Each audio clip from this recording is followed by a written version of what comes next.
ભાવનગરમાં લઠ્ઠાકાંડ બાદ ગુજરાત પોલીસ એક્શનમાં આવી છે અને ડભોઈ પોલીસ દ્વારા સરપ્રાઇઝ ચેકિંગ હાથ ધરાયું।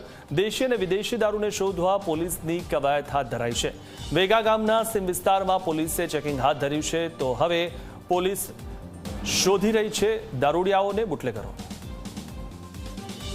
થોડા દિવસ પૂર્વે ભાવનગરમાં લઠ્ઠાકાંડ સર્જાયો હતો, જેમાં ઝેરી દારૂ પીવાથી અનેક લોકોના મૃત્યુ થયા છે। ત્યારે હવે વડોદરા જે ગુજરાત ડીજીપી દ્વારા આદેશ કરવામાં આવ્યો છે કે આ જે દારૂની પ્રવૃત્તિ સાથે જોડાયેલા સાથે દારૂ દેશી હોય કે વિદેશી હોય તમામ વસ્તુઓ પર પ્રતિબંધ આવે અને તાત્કાલિક અસરથી તેનો નાશ થાય તે બાબતમાં કાર્યવાહી કરવા માટે આદેશ કરવામાં આવ્યા છે। જેના પગલે વડોદરા પોલીસ પણ હવે એક્શનમાં આવી ગઈ છે અને આ સીધા દ્રશ્યો જોઈ શકો છો કે આજે વડોદરાના જે ડભોઈ પોલીસ છે તેઓ દ્વારા હવે આ કોમ્બિંગ હાથ ધરવામાં આવ્યું છે, કારણ કે આ જે દેશી દારૂનો જે ધંધો કરે છે તે લોકો આવા નદી કિનારાઓને બાનમાં લે છે, કારણ કે નદી કિનારાનું આ જે પાણી છે તે જ આ દેશી દારૂમાં ક્યાંક ને ક્યાંક ઉપયોગ થવાનું હોય તેવું લાગી રહ્યું છે। કારણ કે જેના અનુસંધાનમાં જ આજે આખું જે ટીમ છે એ ડભોઈ પોલીસનો કાફલો છે અહીંયા આવી પહોંચ્યો છે અને આ સઘન તપાસ કરી રહ્યો છે। સાથે સાથે આજે કોઈક અંદર જે છુપાવી રાખ્યો હોય વિદેશી દારૂ કે દેશી દારૂ તે બાબતની તપાસ કરી રહી છે।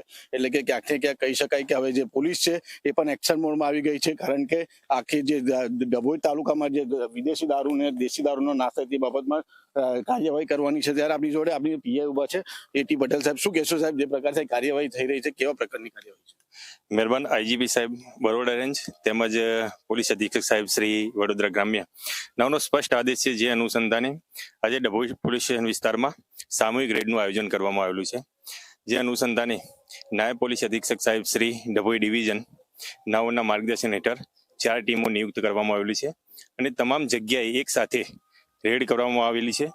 જેમાં અત્યારે હાલ વેગા ગામની સીમ છે ત્યાં કોઈ અસામાજિક પ્રવૃત્તિ કરતા ઇસમો વિરુદ્ધમાં રેડનું આયોજન કરેલું છે અને હાલ રેડ ચાલુમાં છે। જે બુટલેગરો જે કેસ કરવામાં આવે છે એ લોકોને કઈક આવી રીતે તમે કોઈ કાર્યવાહી કરી છે, તે લોકોની કોઈ ડિટેલ કઢાવી છે કે એ લોકો કરે છે કે નહીં, કે એ લોકોને કોઈ સૂચના આપવામાં આવી છે કે રેડમાં કેટલા કેસ કરી ચૂક્યા છે? એટલે પ્રોહી બુટલેગર તરીકે જે નોંધાયેલા છે તે તમામ જગ્યાએ આજે રેડનું આયોજન કરવામાં આવેલું છે।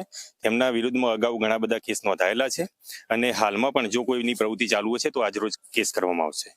બિલકુલ, આ તમામ લોકો ઉપર કેસ કરવામાં આવશે, કાયદેસરની કાર્યવાહી કરવામાં આવશે અને આને જે વિદેશ હોય કે દેશી હોય આ તમામ જે દારૂ છે એ ડભોઈ તાલુકા અને વડોદરા જિલ્લામાંથી મુક્ત થાય તે પ્રકારની કાર્યવાહી કરવામાં આવી છે। ત્યારે તો હજુ પણ આ જે બુટલેગરો છે, લિસ્ટેડ બુટલેગરો છે તે લોકોની પાછળ અત્યારે કોમ્બિંગ બી હાથ ધરવામાં આવ્યું છે, સાથે સાથે તે લોકોની તપાસ પણ કરવામાં આવી છે કયા પ્રકૃતિમાં ફસાયેલા છે, સાથે સાથે તે લોકો અત્યારે શું કરી રહ્યા છે। ત્યારે હવે આવનારા સમયમાં જ અત્યારે જે ભાવનગરની જો વાત કરવામાં આવે તો ભાવનગરમાં અત્યારે 9 લોકોના મૃત્યુ થઈ ગયા છે। ત્યારે આવી કોઈ ઘટના કોઈ ગુજરાતમાં બીજી કોઈ જગ્યા ના બને તે માટે આ પોલીસ એક્શન મોડમાં આવી ચૂકી છે। સહયોગી કેમેરા પર્સન સાથે ચિરાગ જોશી, ઝી મીડિયા, ડભોઈ, વડોદરા।